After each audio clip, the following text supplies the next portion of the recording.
Boa tarde a todos os alunos aí do segundo grau que vêm conhecer a UFRJ através desse programa anual do Conhecendo a UFRJ, agora, né, desse modelo virtual. Eu peço para fazer uma projeção dos slides, eu vou fazer algumas considerações sobre a engenharia e sobre a escola, depois eu vou passar um filme rápido de um acolhimento que a gente fez esse ano, em 2020/1, dos calouros, para vocês, que mostra alguns laboratórios e alguns ambientes da escola, para vocês terem uma sensação de como é lá na Escola Politécnica da UFRJ.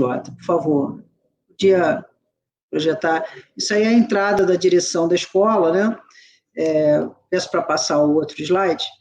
E eu vou falar sobre um pouco o que é engenharia, né? Os alunos que pensam em fazer engenharia, quando dava aula de introdução à engenharia, eu perguntava no primeiro dia de aula o que é engenharia, ou seja, a gente estuda tanto para passar para a universidade, e nesse primeiro questionário os alunos ficavam na dúvida de saber o que é engenharia. Por favor, clicar mais.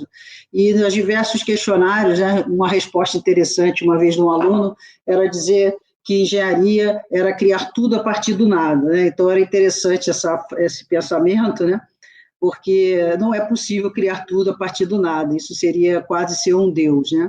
Um conceito interessante que é de um ex-professor, né, já falecido, mas emérito da nossa escola, o professor Sidney Santos, é que a engenharia é uma constelação de profissões, e é verdade, o engenheiro tem múltiplas funções dentro de uma sociedade, a gente tem que manter diversos sistemas tecnológicos que já existem na sociedade, que tem que ter manutenção, que tem que ter desenvolvimento, adaptações, e também tem que ter inovação de atender diversas novas demandas da sociedade, ou seja, praticamente a sociedade precisa, né, ser mantida e construída permanentemente pela engenharia, né? Um terceiro conceito que eu ouvi recentemente de uma professora, que eu peço para clicar aí, a próxima, né, que é presidente do Instituto Superior de Ensino da Escola Politécnica lá do Porto, é que a engenharia é a caixa de ferramentas da humanidade, né? Na verdade, a humanidade tem necessidades, né, tanto do ponto de vista do indivíduo como das sociedades, e o engenheiro é esse profissional que se debruça entre as demandas da sociedade para tentar resolvê-las. Os problemas que a gente tem, desde a pré-história, quem resolve são os engenheiros. Eu costumava dizer para os meus alunos, né, porque a gente às vezes pensa, né, alguns pensam, que engenharia é apenas aplicar matemática, física e química. Obviamente que nós temos que conhecer muito de ciência, muito de matemática, muito de física, muito de química, muito hoje também de biologia e qualquer outra ciência, até cognitiva, neurociência, para poder avançar, dependendo da especialidade da engenharia. No entanto, eu peço para meus alunos, muitas vezes, lembrarem das grandes obras de engenharia antes de Newton, né, que organiza a matemática e as grandes ciências, se as pirâmides do Egito ou as muralhas da China era uma obra de engenharia, e todos têm certeza que era uma obra de engenharia, e Newton ainda não era nascido, né? Então, a engenharia vai fazer com ciência ou com empirismo, ela vai resolver o problema. Então, essa é a diferença entre ser um cientista e ser um engenheiro. Ele vai usar o máximo da ciência para resolver os problemas, mas se ainda não tiver acontecido a descoberta de um conhecimento científico para resolver um problema, ele vai ter que resolver o problema, porque ele é um engenheiro, né? Peço para passar a próxima slide. Essa é uma nuvem, né, que a gente usa hoje para buscar o que se está falando, né, tudo que se condensa sobre um termo. Então, você vai falar de engenharia, você vê que se destaca ali os termos indústria, projeto, o engenheiro, enfim, né, o conhecimento, a tecnologia, enfim, e outros termos que estão colocados ali, né? Então, a gente precisa, né, ela precisa de todos esses conhecimentos, mas é muito mais do que isso. Então, pensar em engenharia, pensar em escala, mesmo que você faça uma obra de arte como uma barragem ou colocar um satélite no ar, sempre vai estar atendendo uma grande demanda. Ninguém faz um projeto de engenharia para atender uma pequena quantidade de problemas, sempre pensando numa grande escala, né? E tem um conceito que eu, né, venho cunhando, é que o engenheiro é, na verdade, um maestro, né, ao longo da sua carreira, de diversos expertises necessários a orquestrar essa arte, que é atender as mais complexas necessidades humanas e sociais. Isso é para amenizar até esse conflito que muitas vezes fica, vou fazer engenharia A, engenharia B e C, ao longo da carreira a gente vai, na verdade, como começamos como um músico, começa por um instrumento musical, mas ele vai, na verdade, galgando posições maiores de coordenação de um projeto, mesmo que numa especificidade de uma área, ele vai se integrando com outros saberes. Então, não importa por que engenharia que você comece, você, ao longo da vida, vai ter que interfacear com outras áreas da engenharia, porque o mundo caminha para a interdisciplinaridade, para a multidisciplinaridade, e a engenharia é fundamentalmente multidisciplinar por natureza, né? Então, não se pode pensar em especialização muito cedo. A gente só divide as engenharias em grandes áreas porque o conhecimento é muito grande. Não dá para que a gente estude todos os problemas e o tamanho dos problemas, todos ao mesmo tempo, num curso de 5 anos. Mas existe uma base comum, que é o básico de ciências, que é a lógica da engenharia, que é comum a todos os engenheiros, né? Por favor, passar a próxima. O próximo slide, por favor. A nossa escola politécnica, ela é a escola mais antiga do Brasil, mais do que isso, é a primeira escola de engenharia de todas as Américas, incluindo aí os Estados Unidos, América do Norte, América Central e América do Sul. E é a 7ª escola de engenharia do mundo, né? Ela remonta no Brasil em 1792, a Real Academia de Artilharia, Fortificações e Desenho. Ela veio mudando de nome, a Academia Real Militar. Dali surgem outras instituições conhecidas no Brasil, como o IME e a Academia de Agulhas Negras, que é o ramo militar, e a parte civil, o primeiro curso de engenharia civil é de 1874, com a Escola Politécnica do Largo São Francisco. Se você já ouviu falar sobre engenharia, a Escola Nacional de Engenharia, também é essa escola.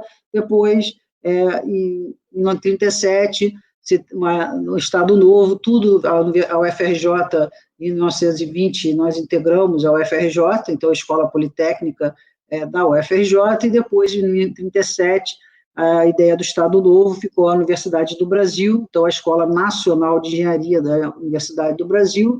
Quando se virou a Universidade Federal do Rio de Janeiro, virou a Escola de Engenharia da Universidade Federal do Rio de Janeiro, e em 2003 resgatamos o nome de Escola Politécnica da Universidade Federal do Rio de Janeiro. Então, o nome mudou muitas vezes, mas é a mesma escola, né? Por favor, próximo slide.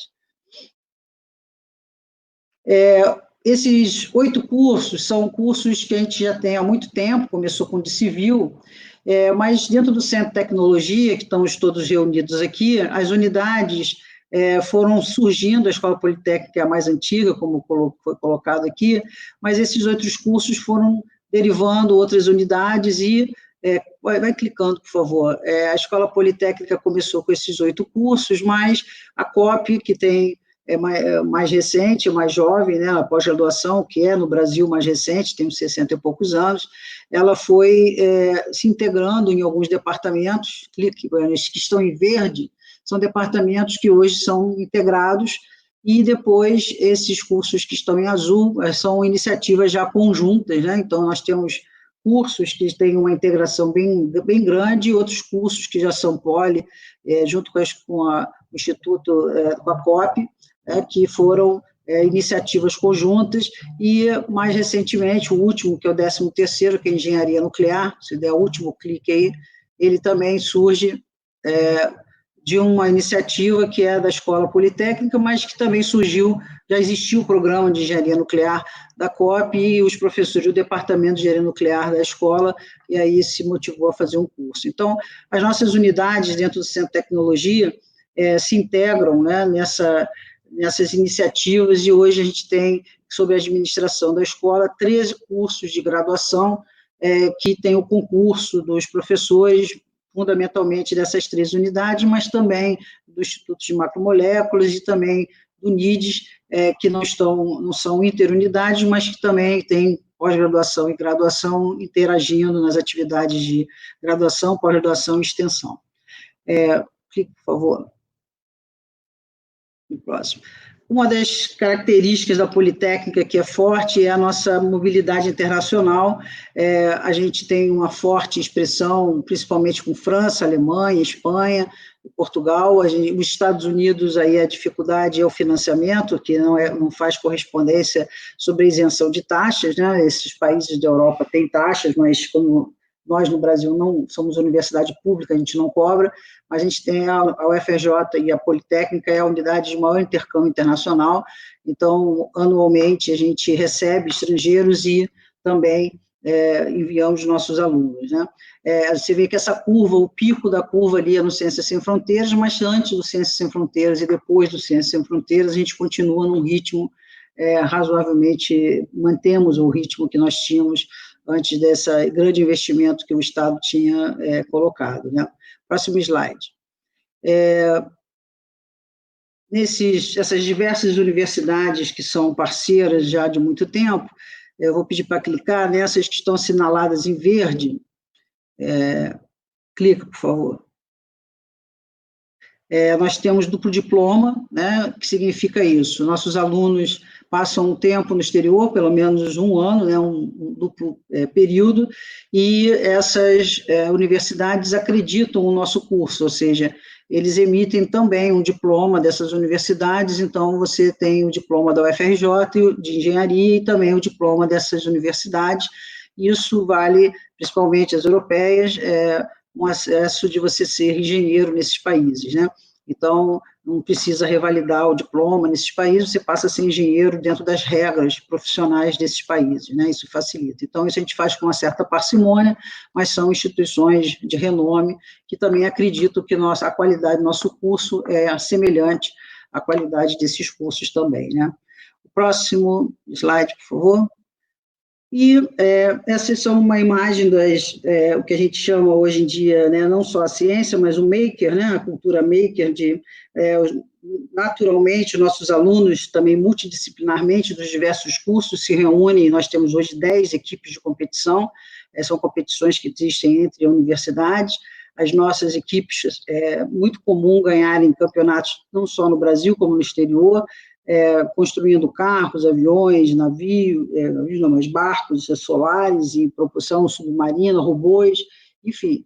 Então, esse é um ambiente de grande inovação que a gente tem dentro da escola, que os alunos usufruem desse ambiente nos laboratórios, que dão apoio, os professores que orientam, enfim, esse é um ambiente que cada vez mais a gente dá incentivo, né, porque traz a engenharia para um ambiente prático, né.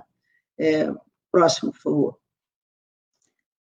E aí eu vou terminar essa primeira etapa e eu vou passar um videozinho e outras informações sobre a escola, eu vou pedir para clicar, que eu vou agradecer aí a atenção até agora.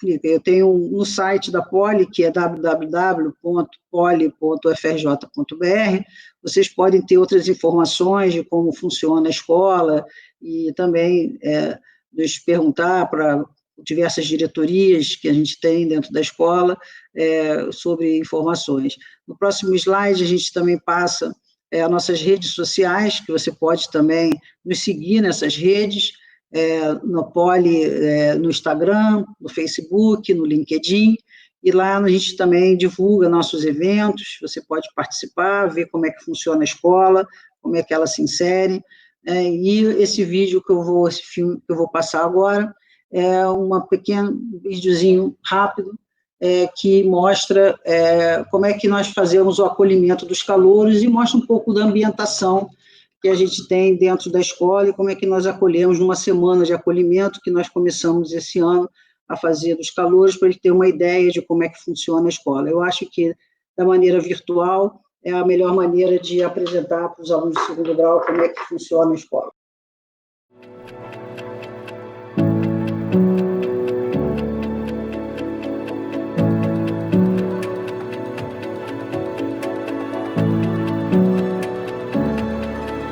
Todos bem-vindos, novos interessantes alunos da Escola Politécnica da Universidade Federal do Rio de Janeiro.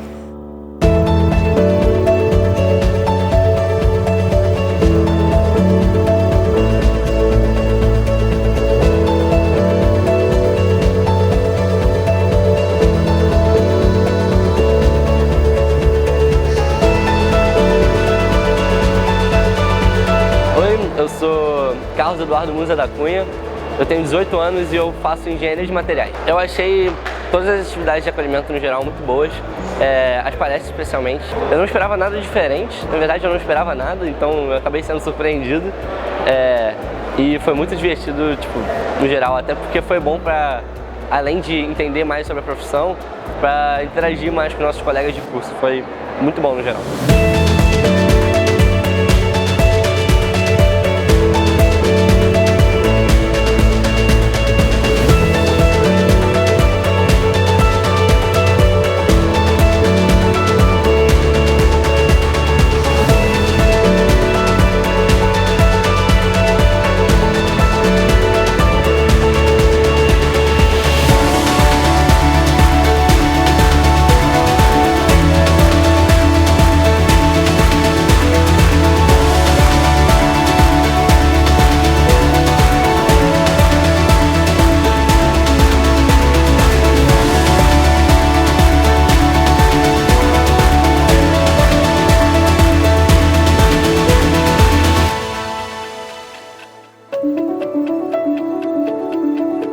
Eu sou Maria Fernanda Vilaça, eu tenho 18 anos e eu faço engenharia de materiais. O FRJ é bem acolhedor, é bem assim, é como se fosse uma segunda casa, sabe?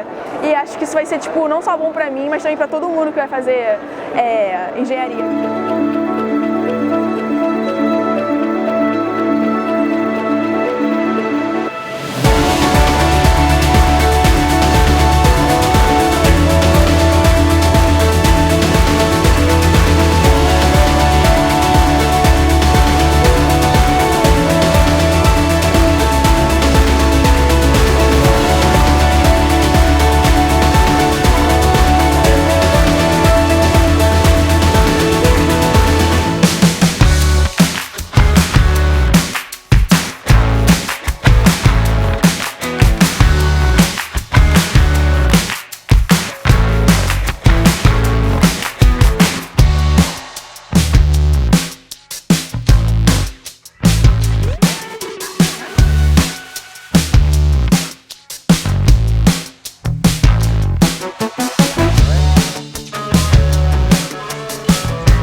Olá, sou o Jair Pinheiro Faria, estou cursando aqui a Engenharia Naval, cheguei faz pouco tempo e eu estou gostando demais da UFRJ porque eles proporcionaram um acolhimento enorme pra gente, a estrutura da faculdade é ótima, eles acolheram a gente super bem, foi super legal.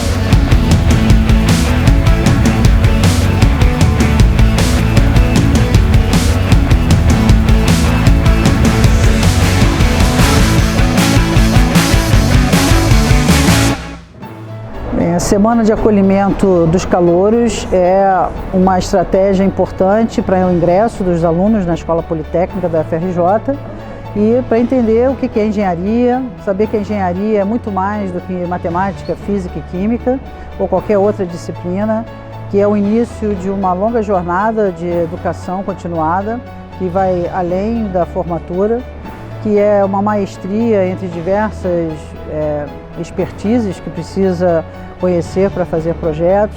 Enfim, é um acolhimento para conhecer a universidade, conhecer o método de estudo, conhecer a profissão, conhecer todas as oportunidades que a escola dá e todas as diretorias que estão aqui reunidas hoje, os diretores, os coordenadores de curso, as equipes de competição, o centro acadêmico, enfim, tudo que é a estrutura que a escola possui para oferecer a esses alunos ter a melhor formação em engenharia na Casa da Engenharia Brasileira, que é a Escola Politécnica da UFRJ.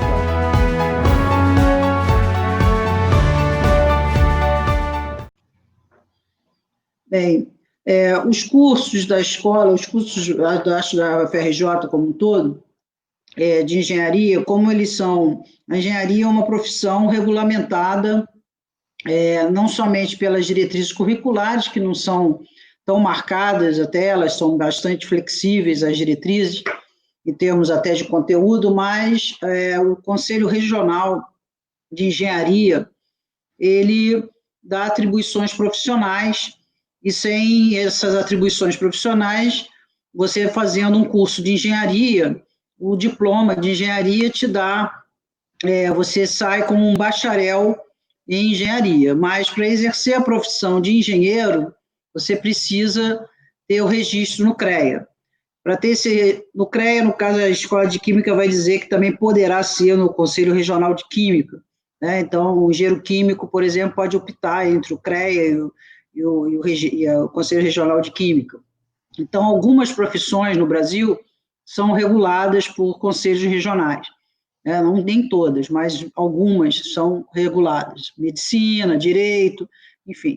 Então, o curso, nossos cursos todos, que são regulados, eles são cadastrados, né, previamente no CREA, no nosso caso, de engenharia, e o aluno, quando conclui, ele recebe na colação de grau um atestado que ele vai lá no CREA e ele começa o processo dele de retirar. Então, o CREA, né, nessas atribuições profissionais, a gente segue no nosso desenho, né, do curricular, que os conteúdos dos cursos obedecem a essas atribuições profissionais. Então, a engenharia de computação, como outros cursos, vão seguir essas diretrizes, né? A gente só tem liberdade de desenhar aquilo, acrescentar aquilo que, além, né, do mínimo que vai dar essa atribuição.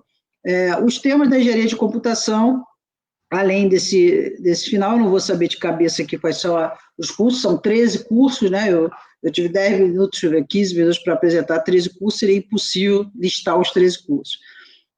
Mas, basicamente, todos os cursos da engenharia têm o básico de engenharia, que já leva 2 anos, que é igual para todo mundo, todos têm mais cálculo, física, às vezes não tem os 4, mas tem os 3, com certeza, e as 3 físicas, alguns têm 4 cálculos e 4 físicas, probabilidade, estatística, então os 2 primeiros anos são bastante consolidados nesse básico de ciências, e depois em computação, especificamente, todas essas ferramentas de tecnologia, mas hoje, né, até para fazer uma diferenciação da engenharia de computação, tentar explicar do que seria a diferença entre computação e informática, por exemplo, que está ligada a um outro instituto, talvez tenha já apresentado, o Instituto de Matemática. A engenharia de computação não é fazer programação, né? Fazer um programa de computador, qualquer engenheiro faz.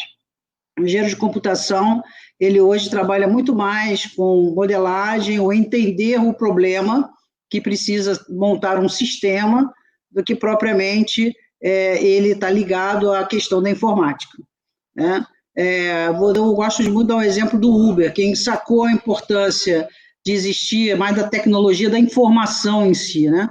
Da importância de existir uma demanda por mobilidade urbana, existia uma oferta de carros, de pessoas que poderiam fazer esse transporte, mas dimensionar essa demanda de maneira que não houvesse um desencontro entre a demanda e a oferta, né, que levou esse negócio, que é, por exemplo, o Uber, né, no mundo inteiro.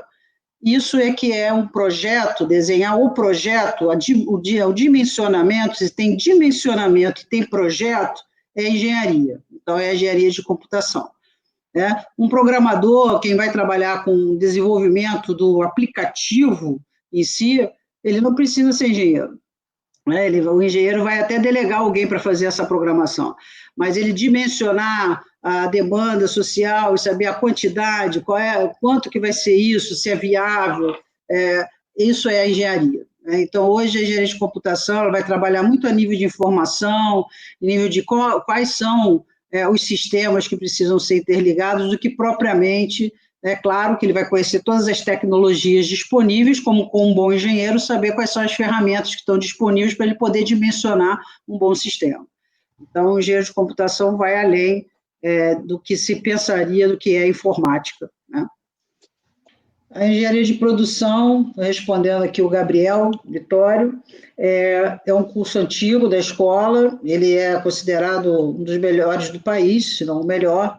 É o departamento de engenharia industrial, quer dizer, ele tem essa visão bastante, desde a base tecnológica, então ele vê todos os sistemas de produção. Ele sempre teve duas ênfases de gerência da produção e de engenharia econômica. Agora ele dá esses dois conteúdos no curso só. Nossos alunos são muito requeridos nessas áreas até tem muitas startups que saíram desse curso, da área de finanças, enfim, fazem interface aí com diversas áreas, mas a gente tem, inclusive, um curso de especialização de muito antigo, que é Engenharia Econômica e Administração Industrial, que saiu, que é desse departamento, e que o Mário Henrique Simons fez esse curso, já foi a primeira turma, ele depois foi professor, e, enfim, né, uma figura conhecida. Então, a tônica desse curso, ele tem uma ligação com o Instituto de Economia, a gente chegou até a ter duplo diploma com o Instituto de Economia, então é forte em pesquisa operacional e tem mais estatística do que todos os outros cursos, e muita matemática também, enfim, por isso nossos alunos são até muito requeridos na fase de formação, em estágios muito valiosos, né, que às vezes até atrasam a formatura. A Engenharia Naval e Oceânica é um curso específico, né, da escola. A Naval e Oceânica é um curso só. O curso de eletrônica, o nosso curso de eletrônica é um curso de eletrônica e computação, então ele tem também um pouco de computação, mas ele é fundamentalmente um curso clássico de eletrônica, então ele é diferente, ele é um curso já bem antigo, né, nosso já tradicional, de onde saiu diversos diretores, inclusive de tecnologia, da Rede Globo, por exemplo, que toda a parte de desenvolvimento de sistemas eletrônicos, a parte de biomédica, né? Tem diversos professores nossos que atuam na elétrica, no programa de biomédica também da COP, enfim. É o departamento de engenharia eletrônica que dá essa base, né? Para microeletrônica, processamento de sinais, enfim, né? Então, ele vai na base, né? Da base do conhecimento da engenharia eletrônica. Então, ele tem um espectro de atuação muito mais amplo do que uma aplicação, uma área mais especializada, que seria a engenharia de computação, que, na verdade, faz ramificações com outras áreas hoje, como neurociências, enfim, né? E já vai numa interface multidisciplinar muito mais ampla.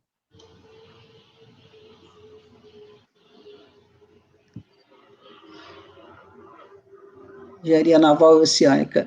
A Naval e Oceânica hoje atua principalmente no Rio de Janeiro, tem uma interface grande na área de naval. Nós agora, recentemente, ficamos sabendo, estamos nesse curso nosso da Engenharia Naval da UFRJ, em Oceânica, nós estamos em 19º lugar no mundo, na frente do MIT, da Universidade da Califórnia, sobre o melhor curso da América Latina, né, aliás, das Américas, né? Enfim, então, é um curso já tradicional, que formou aí os grandes, a indústria naval já antigamente, e hoje toda a tecnologia submarina, né? Então, é um curso muito demandado na área de petróleo, na área de tecnologia submarina, na área de descomissionamento, enfim, toda a cadeia produtiva, principalmente na indústria naval, e que é fortemente impulsionada ainda hoje no Rio de Janeiro pelo petróleo, né? O Rio de Janeiro fundamentalmente, o mercado é muito dominado pela demanda de petróleo. O Rio de Janeiro, a economia é movimentada por petróleo, né? E a pesquisa, obviamente, também, né?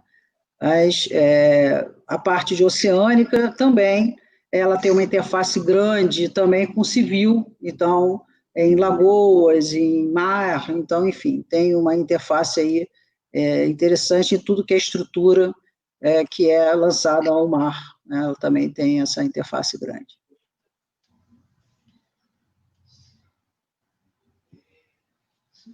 A engenharia nuclear, nós somos o único curso de engenharia nuclear do Brasil. Né? Então, é o primeiro curso de engenharia nuclear que tem no Brasil. É um curso também que tem uma demanda, eu diria, muito inesperada, mas os alunos são bastante absorvidos pelo mercado. Você tem, desde a indústria nuclear, né, que você tem combustível nuclear, desde usinas nucleares, que é uma das soluções de produção de energia elétrica, até considerada limpa, né, apesar de todos os aspectos de segurança que precisam ser tomados, mas é uma das possibilidades de geração de energia em escala e poder, inclusive, armazenar, né? Também usado na área de saúde, enfim, né? A área nuclear tem aí diversos usos que são insubstituíveis do uso nuclear. Então, inclusive, muitos dos nossos alunos têm sido requisitados, inclusive, para trabalhar no exterior. Então, nós temos visto aí que tem uma demanda, até porque somos os únicos que formamos nessa área no Brasil.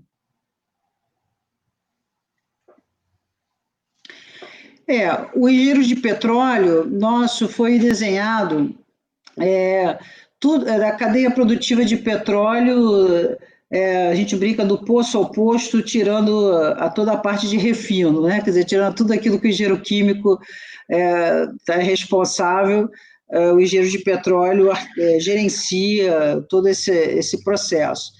Quando ele foi desenvolvido, que é um curso interunidades entre a Politécnica, a Escola de Química e a COP, ele domina desde a parte de gestão da perfuração até o mercado, tem uma forte interface também com a economia, porque ele nasceu também do Departamento de Engenharia Industrial, ele é coordenado, inclusive, por docentes, né, onde é localizado os docentes no Departamento de Engenharia Industrial, então ele tem uma forte tônica em produção, em economia do petróleo, mas ele tem participação do Instituto de Geociências, professores na área de estruturas, dos departamentos da Escola de Química, enfim, ele é um curso bastante eclético, no sentido de ter a concorrência multidisciplinar de muitas áreas da universidade, né? Mas ele é fundamentalmente conhecer a cadeia do petróleo como um todo, né? Enquanto o petróleo ainda nos comanda e vai ser ainda por um bom tempo, e no Rio de Janeiro ele é a economia ainda que ainda nos impulsiona, é uma área importante, né? Ele possivelmente vai ter aí petróleo e outras áreas de mineração, ele vai ter ainda aí a sua extensão, possivelmente, né? Mas tem épocas que ele é mais demandado, menos demandado, mas ainda tem décadas ainda para ser bastante demandado. O mercado de trabalho de computação é muito nessa linha que o Romildo colocou, de realidade aumentada, de internet das coisas, enfim, né, essas novas tecnologias que estão surgindo na área de computação. O engenheiro eletrônico é tudo que for equipamentos eletrônicos que têm que ser produzidos, projetados, né, dispositivos, quer dizer, você desde uma câmera termoelétrica, enfim, tudo que você possa imaginar que um computador novo, todo o hardware que precisa ser elaborado, vai ser um engenheiro eletrônico que vai construir. Né? Então, todo equipamento que você quiser pensar eletronicamente, que você vai ter que ser desenhado, vai ser um engenheiro eletrônico. O engenheiro de computação vai trabalhar muito mais em software, né, do que não vai trabalhar em hardware. Né? Ele vai trabalhar em hardware como um projeto de conexão do sistema, ele vai, vamos conectar isso com aquilo, mas ele não vai produzir e projetar o equipamento. Quem vai projetar e produzir o equipamento, propriamente dito, será um engenheiro eletrônico.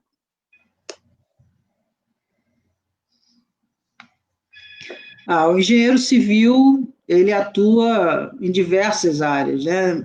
A gente tem até muitos departamentos para a civil, a engenharia mais antiga. O engenheiro civil atua na área de estruturas, na área de materiais, na área de hidráulica, tem interface com a área ambiental, saneamento, transportes, estradas, transportes, geotecnia, enfim, são as áreas até que são muito fortes dentro da Escola Politécnica, que a gente tem especializações nessas áreas, e pós-graduação, mestrado, doutorado nessas áreas, enfim, toda a infraestrutura de um país é realizada pela engenharia civil, né?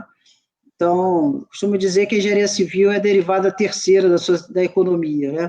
Quer dizer, você não consegue fazer absolutamente nada, vai fazer uma fábrica, uma indústria química, ela vai precisar de engenharia civil, né? Você sempre vai ter uma engenharia civil de indústria de base para ser feita. Botar um foguete no espaço, você vai ter que fazer uma base para lançar o foguete. Então, enfim, é uma indústria também que é das que mais impactam, né? Por isso que até a nossa parceria com a Escola de Química, o Programa de Engenharia Ambiental, a indústria química é uma das mais tóxicas, né? E a engenharia civil é uma das que mais arrasa quarteirão, a gente brinca, né? Que são as duas engenharias mais poluidoras do planeta, né? Que são a engenharia civil e a engenharia química. Por isso nós nos preocupamos com o meio ambiente, criamos o Programa de Engenharia Ambiental. Então, tem muita área de atuação da engenharia civil, como também a engenharia química, com certeza. A pergunta, Misael Oliveira, muito boa a sua pergunta, e até para o encerramento, né? Eu tenho colocado já há algum tempo na direção o seguinte: a engenharia, e talvez este seja um dos males do nosso país, ela não é uma profissão para que o engenheiro deve pensar em ter um emprego. É uma profissão que deve pensar em criar empregos e gerar renda e desenvolvimento para o país. Então, a gente deve ser, o engenheiro é aquele que inventa, que cria, que empreende, que gera negócios para o país.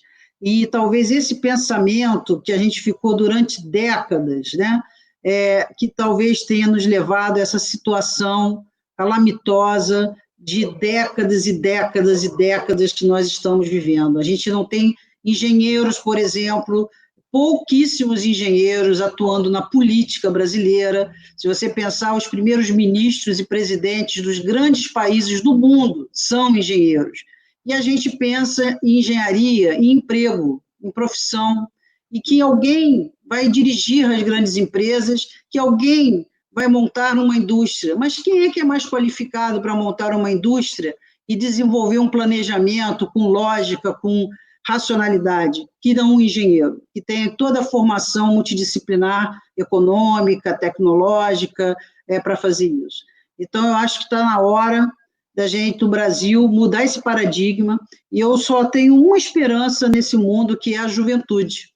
E a nossa missão na universidade é mudar esse paradigma. Os nossos alunos, a gente tem que dar a nossa experiência, todo o nosso conhecimento, e eu espero, Misael, que os alunos que entram hoje para a escola de engenharia, e eu acredito que com toda a criatividade que eles atuam, eles é que serão os líderes do futuro, de criar as novas indústrias com inovação, para que a gente nunca mais precise comprar respiradores do exterior, que a gente nunca mais precise, a toque de caixa, ter que fazer máscaras, porque a gente, de repente, descobre que importava máscaras, que a gente, de repente, sabe fazer tudo, e importava e não criava empregos que podiam ter empregado milhões de pessoas que precisavam de empregos, e a gente não o fez, né, esperando o capital que vinha de um governo, que vinha de alguém que não era engenheiro. Então, acho que está na hora da engenharia liderar a economia brasileira. Não é economista que faz isso, é engenheiro que faz o desenvolvimento de um país. Então, eu acho que esse é um recado final. Todas as nações desenvolvidas foram desenvolvidas por engenheiros. Então, esse o recado que eu acho que a gente quer dar para vocês. Se vocês têm esse pensamento de construção de uma nação, você é engenheiro. Então, venha para a escola de engenharia, que você vai aprender todas as ferramentas de construir esse país que você tanto ama e que você quer fazer ele crescer. Os alunos das escolas que estiverem interessados podem escrever para nós, né, pedindo informações. Vou até diretores de escolas, se quiserem, né, a gente pode pensar em fazer alguma apresentação específica, né, para alunos que estejam interessados em alguma engenharia específica, né, e a gente trazer o coordenador, né, para falar mais aprofundadamente, fazer uma apresentação de algum laboratório, alguma coisa mais específica. Eu vou deixar o meu e-mail, né, para poder fazer um direcionamento, é diretora@poli.ufrj.br, e estamos à disposição. O nosso interesse é esclarecer o que é a engenharia, para que os alunos que têm a vocação conheçam melhor a profissão e que possam ter oportunidade de fazer um bom curso, e que a gente possa cumprir nossa missão, que é formar engenheiros para a nossa sociedade, que tanto precisa de muitos engenheiros. O Brasil forma poucos engenheiros ainda, no Brasil.